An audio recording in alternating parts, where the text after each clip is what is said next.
Maastricht Code of Hero's Journey, I am a unique project that refused to conform to the system.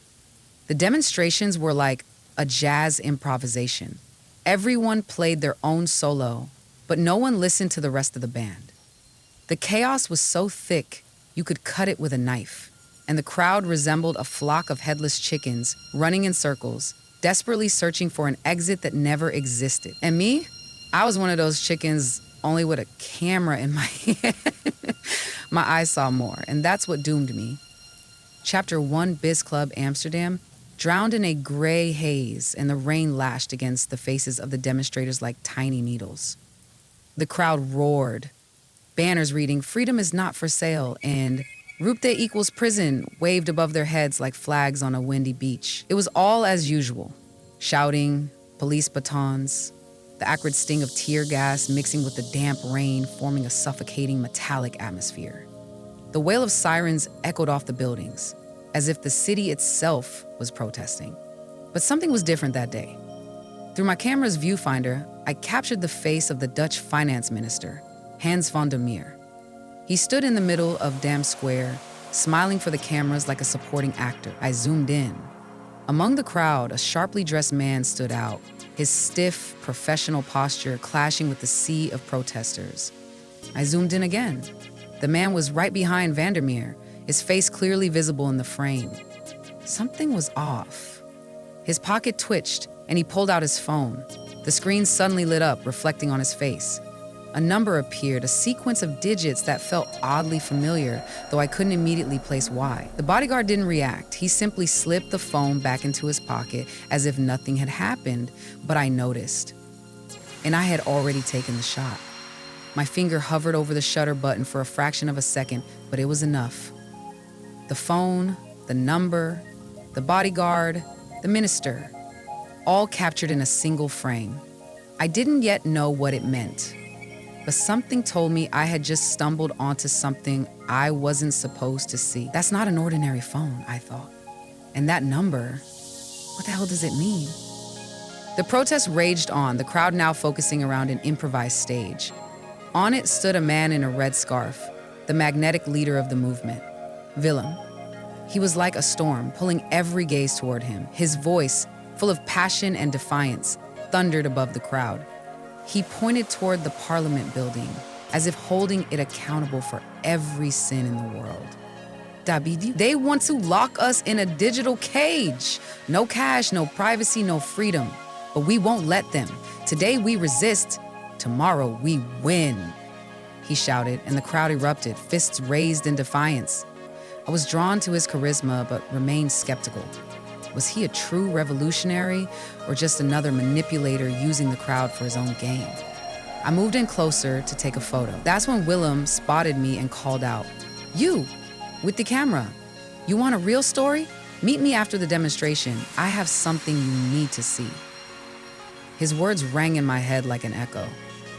I stared at him, trying to assess whether this was an opportunity or a trap. I watched this guy, Willem, standing at the edge of the crowd like some goddamn avenging angel.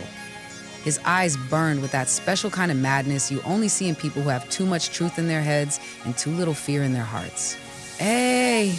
A woman's shout snapped me out of my thoughts. It was Anna, a fellow reporter from Reuters. She stood nearby, her wet hair plastered to her cheeks, her camera hung around her neck like a weapon. "What are you doing here?" she asked, stepping closer.